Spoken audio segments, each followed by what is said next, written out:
백투더 퓨처라는 영화가 있었는데 그게 이제 1980년대에 만들어진 건데 이제 2000년 이후를 상상했거든요.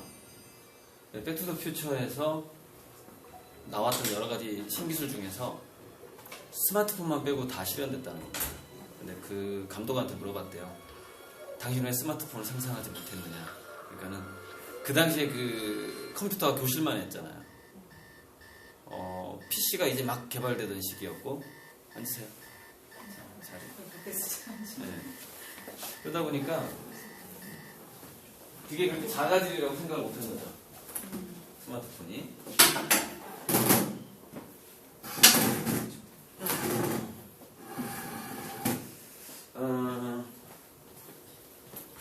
그런데 어쨌건 IT 기술 쪽의 미래 예측의 특성은 뭐냐면 더 빨리 온다라는 특성을 가지고 있어요. 예상보다 빨리 온다. 그래서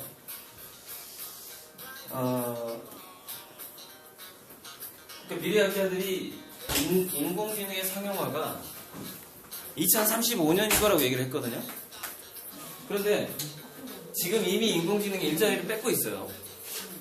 2015년인데 20년이나 먼저 온 거예요. 그러니까 지금 인공지능이 주식 투자에도 도입이 됐어요.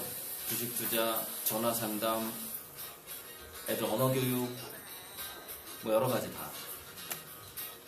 그리고 이제 인공지능이 도입돼서 가장 파괴적인 경제적인 효과를 가져올 걸로 예상되는 게 앞으로 그게 바로 무인자동차예요. 무인자동차 자체가 이게 인공지능이에요. 그래서 무인자동차가 약 10일 전에 현대자동차가 서울에서 영동대로에서 실험을 마쳤습니다. 그리고 미국에서 한 주는 이미 무인자동차한테 번호판을 분류했어요. 그러니까 무인자동차가 돌아다니고 있죠. 이제 미국에서는. 근데 무인자동차의 예측이 2030년경에 15년 후죠. 15년 후에 중진국 이상의 75%가 무인자동차로 바뀐다는 거예요. 그렇게 되면 이제 이게 또 무인자동차로 바뀌어야 하는 여러 가지 이유가 있는데 고령화 사회가 오기 때문에 고령층의 운전이 점점 운전하기가 힘들어지잖아요. 근데 고령층들은 뭐가 있죠? 돈이 있잖아요. 그래서 고령층들이 먼저 무인자동차를 사기 시작합니다. 운전 쉬면서 가고 싶어. 내 아들집에 딸집에 쉬면서 가고 싶다 이거죠. 근데 무인자동차 가격이 떨어지면 모든 사람이 사겠죠. 이제. 그리고 특히 이 아이로봇이라는 영화에 보면은 무인자동차가 나와요. 그런데 자동하고 수동을 선택할 수 있어요. 무인자동차 이렇게 나옵니다. 핸들이 없는 게 아니에요. 내가 오늘 드라이브를 즐기고 싶다. 그러면 수동으로 하는 거예요. 그리고 자동차가 이렇게 얘기하겠죠. 이 시골길은 내가 한 번도 달려본 적이 없기 때문에 수동으로 운전해 주셨으면 감사하겠습니다. 이렇게 얘기를 하겠죠. 자동차가. 그리고 자동차가 자신 있는 길은 그런 얘기를 안 하고 지가 알아서 가겠죠. 주로 이제 포장된 도로들은 알아서 가는 거죠. 여기서 이제 일자리 문제가 나오잖아요.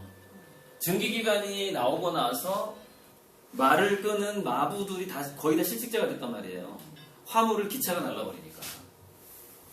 그래서 그때 증기기관을 부시는 사람 집단들이 러다이트 운동이라고 해가지고 증기기관을 부시는 운동이 일어났어요. 거의 한 4, 5천 명이 구속이 되고 200명이 사형당했습니다. 200명 이상 기계를 부쉈던 사람.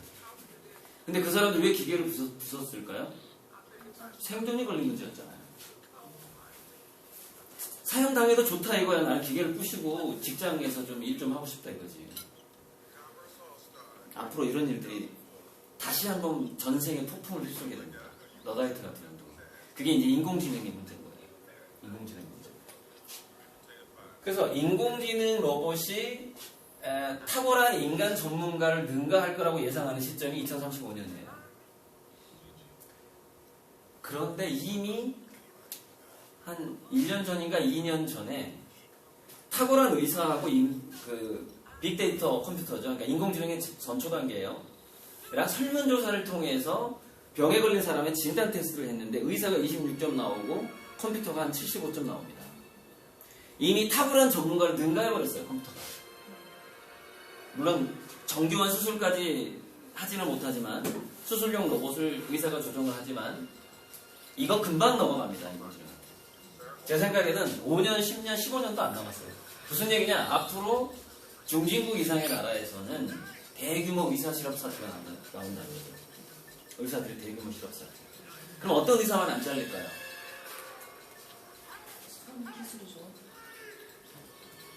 그래서 준비한 명언이 하나 있습니다. 상상할 수 없다면 새로운 자기 세상을 만들 수 없으며 타인의 세계에 머물 수밖에 없다. 근데 이 말이 별 얘기가 아니었어요, 과거에는. 근데 앞으로는 어떻게 되냐면 인간이 뭔가를 상상을 못 해내면 소리 좀 줄이고요. 아예 이제 직장을 잡을 수가 없어요. 타인의 세계에 머무는 게 아니에요. 이 명언이 어떻게 바뀌냐면은 상상할 수 없다면 새로운 자기 세상을 만들 수 없으며 인공지능의 세계에 머물 수밖에 없다. 이렇게 바뀌는 거예요. 인공지능이 자동적으로 만들어내는 거기서 돌아가는 것에 머무는 거죠.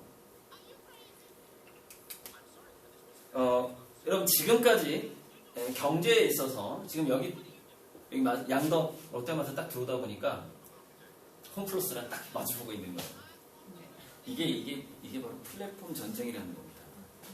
사람들은 처음에 고민을 해요. 홈플러스를 갈까 롯데마트를 갈까 고민을 한다고요. 그러다가 우회전 하느냐 유턴해서 들어오느냐 고민을 하다가 우회전하면 거기서 다 사는 거예요. 옷, 신발, 야채, 소고기 거기서 다 사는 거예요. 자, 좀 불편해. 유턴해서 들어가는 게 좀 불편해. 롯데마트. 그래도 롯데마트가 내가 꽂힌 게 하나 있었는데 그게 싸. 롯데마트에서 나온 뭔가가 더 싸. 그러면 롯데마트를 선택하거든요. 다른 게 더 비싸더라도 여기서 다 삽니다. 왜? 차를 가지고 저리 다시 가는 게 너무 불편합니다. 이게 바로 플랫폼이라는 거예요. 시장. 즉 편리하게 이동할 수 있는 플랫한 장바닥을 의미합니다. 즉 카트를 끌고 내가 돌아다닐 수 있는 영역을 의미하는 거예요. 근데 플랫폼이라는 건 지금까지 어떤 식으로 진화를 해오냐면은 신기술이 플랫폼을 만들어내요. 스마트폰이 플랫폼이 된 거하고 똑같아요. 카카오택시 같은 거. 신기술이. 그럼 앞다투어서 아마존, 구글, 페이스북에서 왜 인공지능을 1조씩 쏟아부어가면서 구글이 제일 가장 많은 돈을 쓰고 있거든요. 게다가 누가 지금 뛰어들어왔죠? 자동차 회사 테슬라 회사가 인공지능 연구에 뛰어들었어요. 빌 게이츠 옛날부터 하고 있었고요. IBM 엄청나게 하고 있었죠. 그러니까 지금 제가 미국 기업만 얘기를 했는데 영국이라든가 유럽에서도 인공지능을 연구하는 회사가 많이 있는데 언론에 자주 노출이 안 되다 보니까 제가 이름을 외우지 못해요. 근데 있어요. 네. 이 사람들이 왜 인공지능을 연구하냐면 바로 플랫폼 때문이에요. 인간들한테 편리함을 제공한 다음에 플랫폼이라는 것은 플랫폼이라는 월드는요 소비자를 위한 월드예요. 그러니까 내가 아무것도 소비 안 하고 살 자신이 있다. 그럼 플랫폼 무시할 수 있어요. 아무것도 그러니까 나는 돈 없이 살 수 있다. 근데 내가 돈이 필요하다. 뭔가를 교환을 해야 된다. 그럼 플랫폼 안에서 놀 수밖에 없는 거거든요. 그런데 인간이라는 게 보니까 매슬로우의 그 욕구 5단계선 있잖아요. 생리, 안전, 소속감. 소속감이 사랑이에요. 같은 말이고. 그 다음에 인식, 미의 욕구, 자아실현, 자기처벌 이렇게 한 8가지가 있어요. 지금 하나 지금 빠졌는데. 인간이라는 게 이렇더라는 거죠. 목숨에 위협이 되지 않는 한은 편안한 걸 추구합니다. 이제 내가 위험하다. 내가 공포에 휩싸였다면 일단 그거부터 해결해야 돼요. 근데 그 이후에는 편안함을 추구하게 되어 있고 인공지능이 우리한테 해주는 것은 편안함이에요. 그냥 무인자동차에서 알 수 있잖아요. 딱 보면은 편안함. 그것을 벗어날 수가 없는 거예요. 그런데 여러분 이 세상은 돈 있는 사람이 이끌어갑니까? 돈 없는 사람이 이끌어갑니까? 심플하죠. 간단하죠. 돈 있는 사람들이 이끌어가요. 그래서 돈이 있는, 뭐 지금 현재 자본주의가 이제 가장 힘이 세고, 이제 지구상에서는. 그러다 보니까, 이제 인공지능이 돈 되는 데부터 치고 들어가기 시작하거든요. 그러니까 돈 되는 데가 일단 주식시장 돈 되잖아. 그럼 치고 들어가는 거예요. 자, 무기 판매 시장 돈 되잖아요. 치고 들어가는 겁니다. 인공지능 로봇이. 그 다음에 병원으로 들어옵니다. 거의 동시에 진행되고 있는데 1차적으로 투자하는 건 그런 식으로 되는 거예요. 돈이 크게 되는 순서대로 치고 들어와요. 자, 역설적으로 인간은 어디에서 가장 머물게 될까요? 돈이 가장 안 되는 곳에 머물게 됩니다. 심플하게 생각을 했어요. 그런데 이겁니다. 돈이 되는 데가 있고 돈이 전혀 안 되는 데가 있어요. 그런데 여기에 한 가지 변수가 하나가 더 존재합니다. 그게 이제 호모 루덴스의 영역인데, 자, 호모 사피엔스, 호모 파베르가 돈이 되는 영역이에요.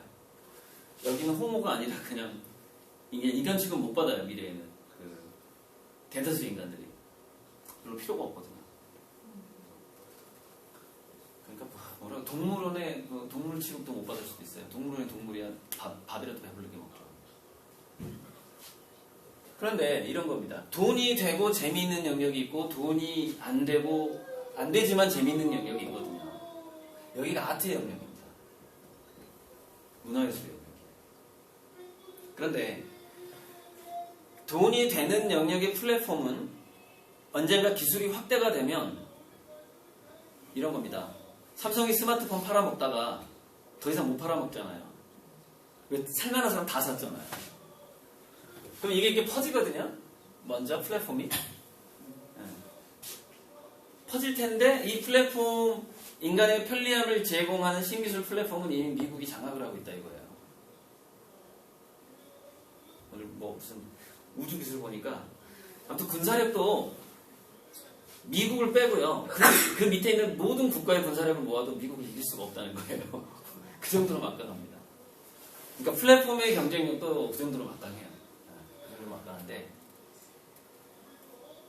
어차피 우리가 자녀 교육에 있어서 이겁니다. 제가 학부모들한테 얘기해요. 당신 자녀를 MIT하고 하버드대에 가서 5% 안에 들게 만들 수 있느냐 이거예요. 유학 보내서. 그럼 자신 없거든요. 대부분 자신 없으세요. 그러면 어떻게 해야 되냐면 차라리 영어를 공부시키지 말고 한자를 공부시켜라. 왜? 당신 자녀는 한국인이라 이거죠. 그 얘기가 왜 나오냐면 결국 플랫폼이 다 퍼졌을 때는요. 인간은 더 이상 여기에 매력을 못 느낍니다. 그걸 뭐냐면은 심리학에서 쾌락 만족이 오던가 쾌락 적응 현상이가 있어요. 한번 편리해지면 그게 표준이 돼버려요. 더 이상 신기하지 않아. 무인자동차 처음에 나오지만 이제 무인자동차가 표준이 되는 거예요. 그리고 의료에서 대체장기라든가 뭐 이렇게 이게 이제 이거는 좀 미실수인데 2055년에 자율수명의 시대가 올 거라고 예측을 하고 있는데 사람이 오래 살고 싶은 만큼 마음껏 살 수 있다는 얘기예요. 돈만 있으면. 죽지 않는다는 거죠 이제. 근데 이거는 좀 더 늦게 올 수도 있어요. 그리고 이제 뭐 혈관의 문제, 뇌의 문제, 폐의 문제가 있어요. 그러니까 대체장기가 쉬운 장기가 있고 어려운 장기가 있어요. 가장 어려운 게 뇌하고 혈관입니다. 이거 망가지면 큰일 나요. 근데 제 교육은, 제 강의는 두뇌하고 혈관의 건강을 유지하는 데 굉장히 포커싱을 맞춰주고 있어요. 자녀 교육에 있어서. 그러니까 이겁니다. 제 강의는 여러분 자녀의 두뇌하고 혈관의 건강을 유지하라예요. 그러면 얼마든지 기회가 온다 이거죠. 100살 사는 사람보다는 200살 사는 사람한테 어떤 자기의 상상력을 펼칠 만한 기회가 더 자주 올 거 아니에요. 그러니까 제 책 두뇌 사용 설명서에 보면은 의학적인 얘기가 굉장히 많이 나오거든요. 전부 혈관하고 두뇌 건강에 포커싱을 맞추고 있습니다. 자, 일단 오래 살자는 거예요. 건강하게 오래 살자. 우리도 그렇고 애들도 그러자 이거죠. 이대로 물러설 수는 없다. 우리 이제 앞으로 굉장히 가난해지게 될 텐데. 자, FTA가 한미 FTA도 시작할 때 우리 한국의 리더들은 어떻게 생각했어요? 현대자동차를 팔아먹자 이거예요. 그러면 마진이 더 많이 남으니까. 그리고 칠레하고 미국산 농산물을 받아들이고 농산품들 굶어 죽어 가지만 좀 보조금을 줘가면서 굶어 죽지를 않게 해주자 이거 아니에요. 똑같이 그냥 자유무역하고.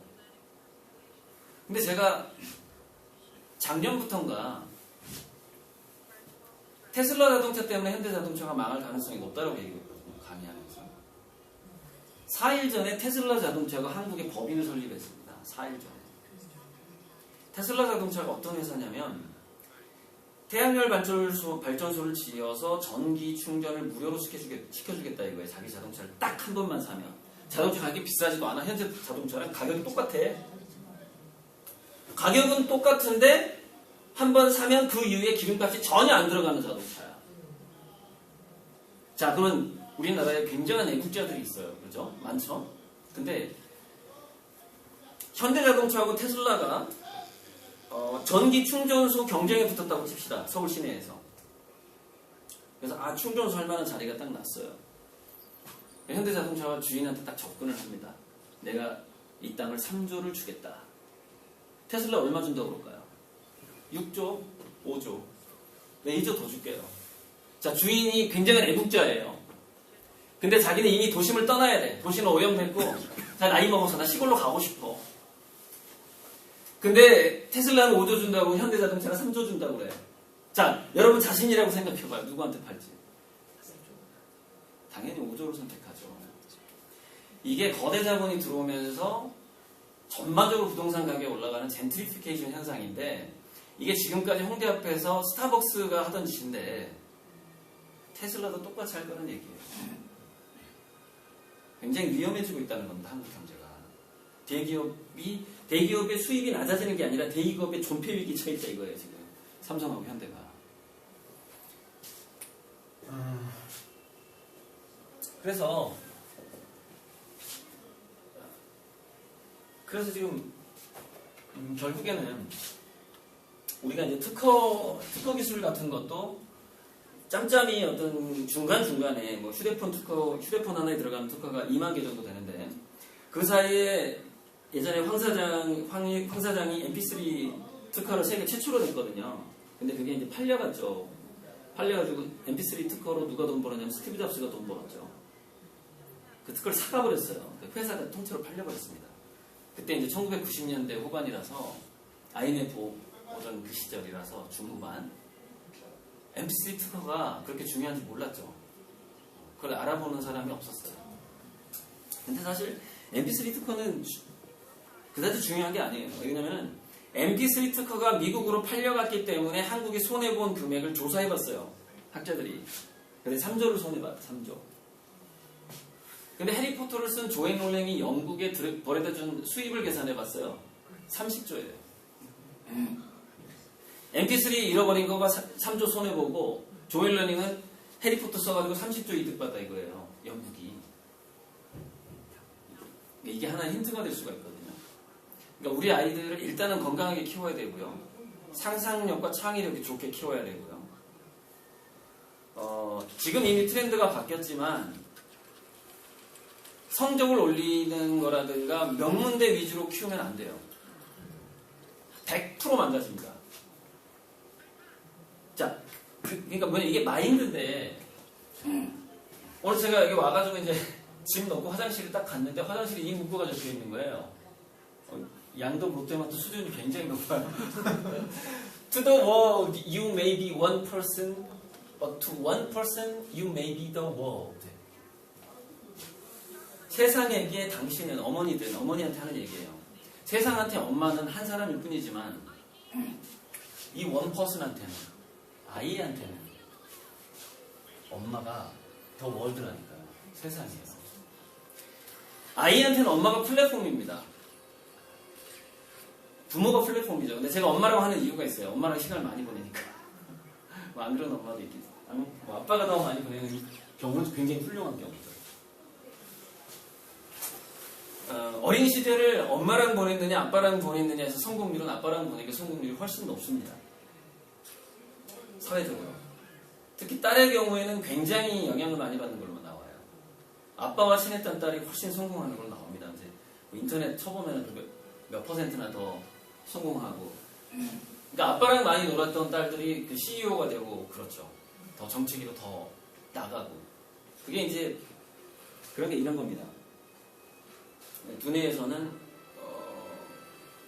넓은 공간에서 몸을 스포츠 같은 활동 그런 걸 많이 할수록 공간지각 능력이 좋아지는데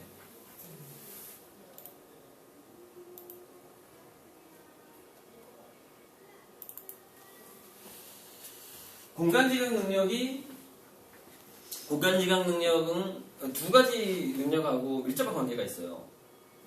창의성하고 대인관계 지능입니다. 운동을 한다는 것이 창의성하고 그러니까 운동은 여기서 뭐 손가락 운동도 운동입니다. 뭐 피아노도 운동이라고 볼 수 있고요. 악기 연주도 운동이라고 볼 수 있어요. 그래서 지금 중국이 기술 특허하고 디자인 특허에서 세계 1위를 달리고 있는데 사람들이 놀란 게 뭐였냐면은 뭐 기술 특허는 그렇다고 치자고요. 근데 어떻게 유럽보다 중국이 디자인 특허 1위를 하고 있냐 이거죠. 어떻게? 우리가 봤을 때는 예전에 야만인처럼 보였던 중국인들이 그 근본을 파헤쳐 들어가 보니까 한자가 있었던 거예요. 어려서부터 한자를 쓴다는 것 자체가 공간지각 능력을 굉장히 좋게 하는 겁니다. 그래서 한자라는 것은 그림이고 공간을 차지하는 건데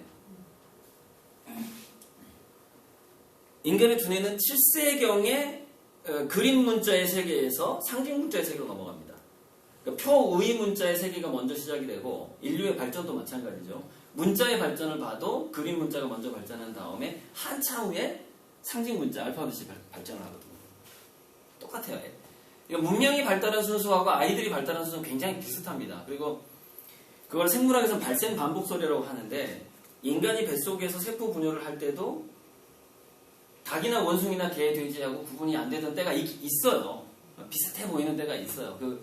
나중에 그거 발생 반복설 그 그림이 조작된 그림이라는 그런 썰도 있었는데 일부는 맞습니다. 그게.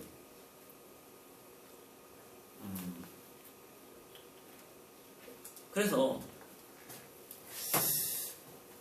이 아이의 플랫폼인 엄마가 어떤 실수를 많이 하냐면 예를 들어서 이런 겁니다. 매슬로우의 5단계를 애들한테 적용을 해줘야 되는데 나이에 맞게 이렇게 하더라는 거예요.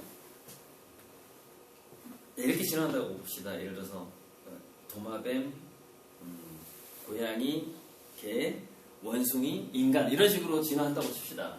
근데 애가 아직 고양이 단계에 있는데 자꾸 인간을 만들려고 하는 거예요. 고양이 단계에서 그 다음 개의 단계로 만들어줘야 되거든요. 개의 단계에서 원숭이 단계로 만들어줘야 되고 개에서 근데 또 바로 인간을 만들려고 하는 거죠. 두뇌로 봤을 때 얘는 아직 알파벳과 한글을 받아들이는 것보다는 한자와 그림을 받아들이는 게 훨씬 좋은 나이인데 우리나라 보니까 유치원 때 대부분 한글 교육을 시키고 있더라는 거죠. 7세 이전에는 한자 교육입니다. 아이들 창의력을 위해서. 7세 이후부터 한글과 알파벳이 들어가는 게 두뇌에 맞는 거예요. 두뇌 발달 순서에. 이런 것들이 어긋나는 것들이 굉장히 많더라는 거죠. 자, 3살까지는 그러니까 제가 지금까지 쭉 해왔던 강의들이 이런 부분들을 많이 했는데 오늘 한번 포괄적으로 한번 해보는 거예요. 지구의 인공지능의 문명까지 전부 포함해가지고 3살까지는 안정애착이 중요하다고 하는데 그게 이제 이 생리의 욕구와 안전의 욕구예요. 매슬로우가. 그 다음에는 이제 소속감의 욕구까지죠. 이것까지 포함되는 거죠. 근데 그 다음에는 소속감 이후에는 인간은 기본적으로 자아실현 욕구로 넘어가 버립니다. 그 자아실현을 하기 위해서 인식의 욕구도 생기는 거고 아름다움을 추구하고자 하는 욕구도 생기는 거고 그러는 거예요. 전부 다 자아실현의 욕구로 바로 딱 넘어가 버려요. 소속감 이후에는. 그러니까 우리가 살아가는 것도 특히 남자들이 그렇죠. 가정 딱 만들어지면 일만 생각하잖아요. 그 다음에 자아실현만 생각하잖아요. 다시 가정에 투자 안 해. 가정은 내가 밟고 올라섰거든 이미. 더 이상 신경 안 써, 이제 이런 식으로 간다 이거죠. 더 발전하기 위해서 바깥일을 더 신경 쓰게 되죠. 직장에 있는 여성들도 마찬가지예요. 아무래도 소홀해지게 되죠. 집에는. 왜냐면 이건 이미 여기까지 깔아놨으니까 이렇게 생각을 하는 거예요. 자, 그런데 3살이 딱 넘어가게 되면은 이게 1살, 2살, 3살 뭐 이 정도예요. 그러니까 인간의 자아실현의 욕구가 생각보다 굉장히 일찍 시작해요. 언제부터 시작하냐면은 애들이 싫어, 엄마 싫어, 이거 안 할래. 뭐 이런 말 할 때부터 시작하는 거예요. 그 자기 개성을 찾기 시작하는 그때부터. 그런데 그 자아실현의 욕구를 더 불지피고 그걸 이끌어가는 호르몬이 도파민 호르몬이라는 거예요. 도파민. 근데 이 도파민 호르몬이 가장 많이 확장하는, 발달을 하는 나이대가 한 10살까지예요. 10살까지. 그래서 10살까지는 기본적으로 다양한 선택권을 주고 아이가 직접 선택하게 하는, 그리고 좀 위험한 선택을 할지라도 일단은 놔두는. 왜? 얘가 잘못 선택했다라는 것을 배워야만 하거든요. 그러니까 이겁니다. 10살 이전에 핵심은 이거예요. 실수를 많이 해보잖아요. 10살 이전에 실수를 왜 많이 할까요? 걔 옆에는 친엄마가 없었던 거죠. 걔 옆에 친엄마가 있었으면 실수를 안 했겠지. 그거 하면 안 돼. 그건 진짜 다 알려줬겠죠. 근데 10살 이전에 친엄마가 없었네. 얘 옆에 자주 없었네. 맞벌이를 했다거나 집을 나갔다거나 뭐 이혼을 했다거나 여러 가지 죽었거나 이유가 있었어요. 그러면 얘네들은 실수를 많이 해봅니다. 근데 그 실수는 어떤 실수냐면은 최초에 자기가 선택했던 행동과 활동에서 실수를 하게 돼요. 자기 결정적으로.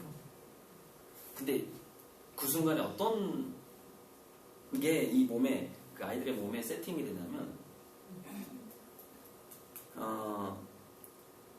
잘못 선택을 한다는 것의 느낌, 잘못 선택한 것으로부터 다가오는 후폭풍, 후유증. 크네, 굉장히 아프네. 뜨거운 물에 손가락 집어넣었더니 아프네. 뭐 이런 거 모르잖아요, 처음에는. 그런 거 다치면서 그런 것들을 느끼거든요. 근데 그러면서 아이의 몸과 두뇌에서는 도파민의 양이 늘었다 줄었다 예민하게 늘었다 줄었다. 그리고 온몸에 그게 하나의 감각이 돼요. 나중에 사업을 잘하고 돌발 상황에서 위기를 잘 모면하고 수많은 소스를 주지도 않았어. 예를 들어서 내가 100%의 정보가 있는데 그 중에서 5%밖에 안 봤어. 그러니까 예를 들어서 그런 거 있잖아요. 사자의 발톱이라고.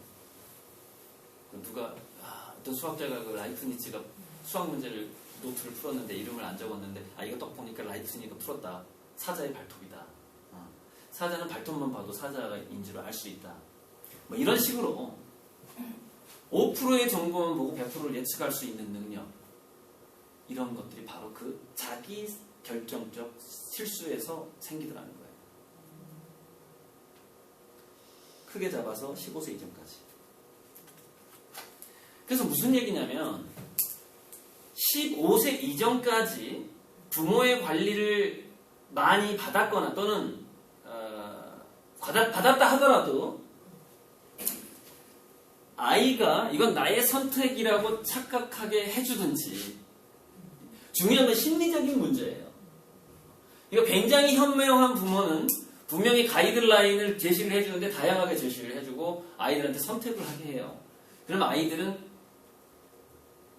자기가 선택해보고 실수하고 하는 기회가 생기게 되는 거죠. 근데 거기에서 초감각이 생깁니다. 초감각. 전두엽과 온몸의 무의식이 결합돼야만이 나온 초감각이 생겨요. 그게 바로 도파민이에요. 도파민. 그러니까 지금 현재 유행하고 있는 한국의 교육 방식은 아이들을 그 도파민의 감각을 거의 죽여버려요. 그럼 그런 애들은 어떤 애가 되냐면은 기존에 나와 있는 데이터를 분석할 수밖에 없는 애가 되는 거예요. 그래서 제가 얘기한 게 있는데 멀리서 다가오는 기회는 절대 못 잡아요. 미래 예측 굉장히 힘듭니다. 초감각이 사라져버려요. 도파민이 약해지면. 무슨 얘기냐? 도파민이 약해지면 인공지능의 노예가 되는 거예요. 도파민이 강하면 인공지능을 노예로 부리는 애가 돼요. 이 극명한 차이에서 갈림길이 생겨버리는 게 15세 이전의 교육입니다. 도파민이 활성화되는 시기는 딱 못 박혀 있어요. 3세부터 15세까지. 이때 어떻게 아이들을 어떤 환경에서 내가 노출시켜줘야 되느냐. 그러니까 보세요. 이런 겁니다.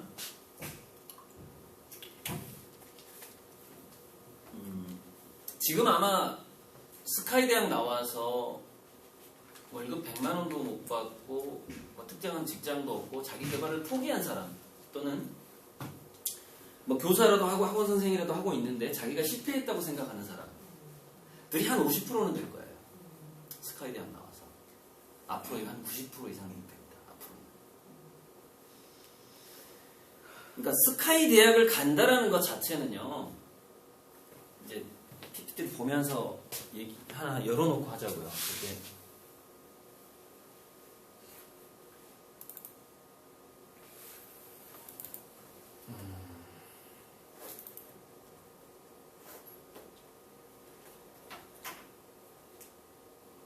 여러분 지금 미국에서요 MBA 출신들이 직장에서 잘 안 뽑아주고 있거든요.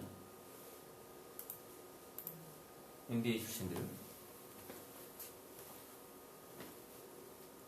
왜 안 뽑아주냐면 IMF하고 2008년 금융위기 이후에 기존 공식이 하나도 안 맞는 거예요. 경제가. 근데 MBA는 과거에 있었던 사례를 공부하는 학교예요. 경영전문대학. 그러니까 어떻게 되냐면 과거의 사례를 배운 게 오히려 방해가 되는 거야. 쟤를 뽑으면 회사가 망해. 자, 이게 어디까지 확대되는 줄 알아요? 그냥 명문에 나온 놈을 뽑으면 회사가 망해. 어떻게 들어갔고 어떻게 나왔느냐가 굉장히 중요해요. 이제는. 그 중에서도 잘 고른단 말이에요. 이제. 근데 대기업에서 자, 블라인드 테스트하고 학력 철폐를 왜 했냐면 면접관들이 아이들을 선택을 할 때 노이즈가 생기는 거야. 그러니까 뭐냐면 선입견이 생기는 거야. 예쁘면 창의력이 좋겠지 사실 전혀 상관이 없는 건데 예쁜 여자를 뽑는 거예요. 점수를 더 주는 거예요. 면접관. 블라인드 테스트를 합니다. 얼굴 안 보고 얘기를 해요.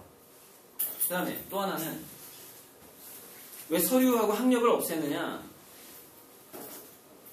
오히려 창의성을 보는데 그게 방해가 되는 거예요. 착각을 하게 되는 거죠.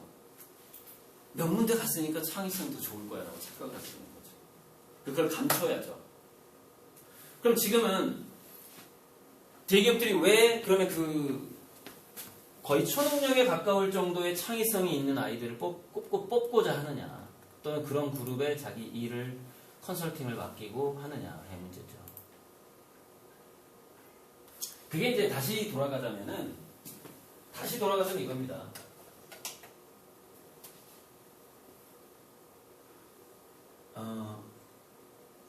예전에 중세 봉건주의 사회, 영주가 있고 노예들이 농사를 짓던 사회랑 똑같아요. 그 영역이 플랫폼이라는 거거든요. 그러니까 구글이라는 플랫폼에 삼성이 새 들어가가지고 거기서 조금씩 뜯어먹고 살아야 되는 시대로 지금 가고 있다는 거예요. 현대자동차가 테슬라라는 플랫폼에 들어가가지고 조금씩 뜯어먹어야만 하는 상황이 지금 오고 있다는 거죠. 다시 그게 예전에는 우리나라 대기업이 중소기업들한테 하던 짓이에요, 사실은. 네, 하던 짓이었어요. 근데 아플싸 자기들한테 그런 운명이 닥칠 줄은 미처 생각을 못해요. 인터넷 이후에 세상이 바뀌어버린 거예요. 인터넷 때문에. 한국의 대기업이 그런 꼴이 돼요.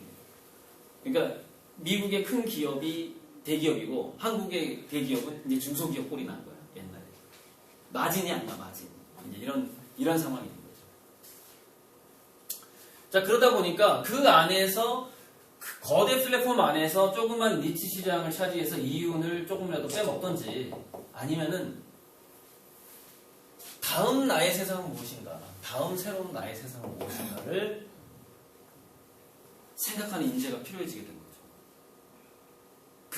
거기에 뭐가 달렸어요? 기업의 사활이 달린 거죠. 기업이 망하느냐 흥하느냐가 달려있는 상황이 돼버린 거예요, 지금 상황. 그래서 학부모들이 이제 계속해서 의심을 하는데, 정말 창의 인성으로만 뽑느냐, 아이들을. 정말 그래요, 정말. 대학도 마찬가지. 그런데 그 창의 인성이 집약적으로 평가받는 게 바로 자소서하고 면접이에요. 지금 현재는. 자소서와 면접에서 그 사자의 발톱처럼 그 아이의 모든 영혼까지 드러나게 되는 거죠. 면접을 하다 보면 사실 영혼까지 드러나요.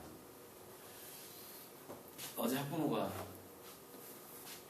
어디 뭐 합격한 애가 논문대 합격한 애가 나 대답 잘 못했는데 교수가 물어봤는데 나 대답 잘 못한 것 같은데 라고 했다는 거예요. 근데 내가 왜 합격했는지 모르겠다고 했다는 거예요. 그래서 제가 이렇게 얘기했죠.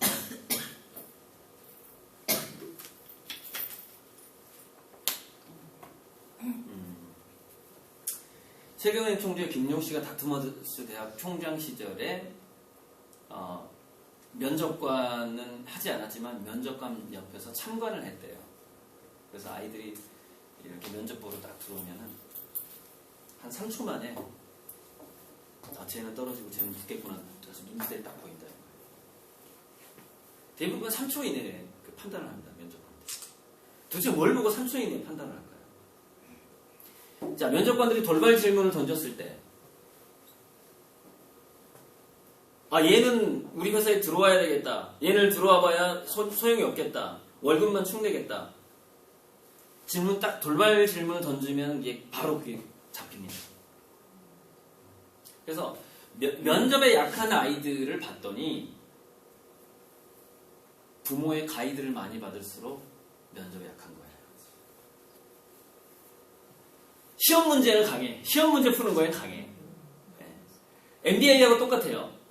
MBA가 과거의 사례를 연구한다고 그랬죠. 시험 문제는 뭐예요? 과거에 누군가가 정리해놓은 걸 공부하는 거죠. 그걸 많이 하면 맞출 수 있잖아요. 그러나 이 아이들이 앞으로 우리가 살아갈 세상은 뭐예요? 과거에 정리되지 않은 겁니다. 아직 한 번도 닥치지 않은 문제를 풀면서 살아가는 게 인생이에요. 물론 예전에 인생은 그러지 않았어요. 농경사회, 산업사회. 예전까지는 그러지 않았는데 앞으로의 삶이 그래요. 직장인으로서의 삶이 그래요. 앞으로. 내가 직장을 안 갖고 나는 우리 부모가 부자기 때문에 난 니트족, 캥거루족으로도 얼마든지 한 100년, 200년 살 수 있을 정도로 우리 엄마 아빠가 돈이 많다. 그러면 괜찮아요. 미국에서 300억 이상 재산이 있고 우리나라에서 100억 이상 재산이 있으면 대안은 있습니다. 자기 자식을 실업자로 안 만들 대안이 있다고요. 굉장히 인구가 많은 중심가에 뭔가를 차려주면 돼요. 그럼 거기는 안 가요. 근데 미래는 지갑이 얇아지고 돈을 쓰는 인구가 적어져요. 그래서 가까운 미래에는 지하철에서 10m 이내에 있느냐 50m 이내에 있느냐 천지 차이가 나버립니다. 한 20m 이내만 가는 거예요. 50m 이상 벗어나면 장사가 안 돼. 거기 뭘 차려도 장사가 안 돼. 그러니까 아주 간발의 차이로 보증금이 한 10배 이상 차이가 날 가능성이 있어요. 그러면 저처럼 아직 마이너스 통장만 있는 사람은 우리 애들을 어떻게 해야 될 것이냐 이거죠. 지가 지 세계를 만들도록 만들어주지 않으면 희망이 없어요. 그러니까 자, 지하철역에서 50m, 100m 들어간다 할지라도요. 그 가게를 얘가 흥하게 하는 방법이 있긴 있습니다. 그게 뭐냐면 이제 브랜드하고 스토리를 만들면 되는 거예요. 근데 브랜드라는 것은 스토리가 없이 만들어지지 않아요. 스토리가 쌓여서 브랜드가 되는 거예요. 사연들이 쌓여서 레전드가 되는 거거든요. 그러니까 스토리가 레전드화 되는 게 그게 바로 브랜드예요. 그게. 그러면 지하철에서 100m 떨어져 있어도 장사됩니다. 그 가게 가보고 싶은 거죠. 이제 그런 것들이 예를 들어서 연예인 엄마가 하는 카페 뭐 이런 거예요. 10대들이 거기 가는 거야. 그 엄마가 막 자기 아들 사진 붙여놓고 자기 아들 100일 사진도 붙여놨어. 그 100일 사진 보러 가는 거야. 그 연예인. 그게 브랜드죠. 근데 이게 브랜드화 되는 것도 그렇고 플랫폼도 그렇고 부익부 빈익분이 계속 갈수록 심해져요. 그러니까 일단은 이런 거죠. 인간답게 제대로 살 거냐, 그걸 포기할 거냐. 그러니까 나는 그냥 얻어먹고 살 거냐예요. 지금 상황이. 그러니까 내가 생산적으로 돈을 벌 수 있느냐, 우리 애들이. 그냥 얻어먹느냐예요. 근데 미래는 얻어먹는 확률이 90%가 넘을 거라는 거예요.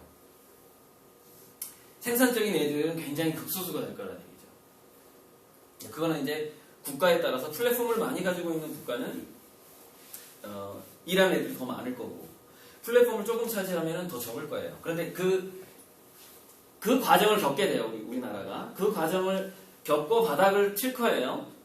바닥을 치고 올라올 수 있는 희망이 아까 제가 제시했던 폼 오브 댄스의 영역이고 문화예술의 영역이에요. 그러니까 지금 과학기술 쪽으로 굉장히 뛰어나면은 MIT에 보내세요. MIT 유학을 보내서 거기서 장학금 받고 다닐 정도로 수학과학 능력을 엄청나게 시키고 영어도 시키고 해서 거기를 꼭 보내시기 바라요. 안 그러면은 그렇지 않으면은 두 가지가 남는데, 문화예술 쪽에서 그러니까 소양을 길러주게 되면 행복한 백수가 된다는 거예요. 행복한 백수. 자, 불행한 백수의 문제가 뭐냐면 혈관하고 두뇌가 망가져버려요. 불행한 백수. 그래서 어떤 상황이 발생하냐면 부모가 얘를 창업시켜줄 만한 돈 50억, 100억도 없는데 얘가 아파가지고 병원에 입원하게 돼요. 혈관하고 두뇌가 망가지니까. 마음이 디프레션, 이렇게 우울해지면 두뇌하고 혈관이 망가져버려요. 치매가 더 빨리 오게 되고 돈도 없는데 치료비가 더 들어가게 된다니까요. 하지만 행복한 백수가 되면 최소한 병원비는 안 들어가요. 그러니까 이렇게 기초에서부터 우리 애들의 그 교육이라든가 미래에 대해서 기초에서 탄탄하게 한번 나가보자는 건데, 물론 부모가 돈이 많으면 예외적인 상황이 있습니다. 그러니까 돈이라는 것은 뭐냐면요, 다른 방법을 찾아볼 수 있는 에너지예요. 돈은. 그러니까 돈이 많을수록, 그 부모가 돈이 많을수록 자기 자식의 미래에 대해서 다른 방법을 좀 찾아볼 수는 있어요. 근데 제가 이제 거대 플랫폼, 거대 자본의 진입과 젠트리피케이션이 있기 때문에, 즉 부동산 가격이 해외 거대 자본에 의해서 올라가는 측면이 있기 때문에 10년, 15년 후에 창업 자금은 50억이 들 거라는 거예요.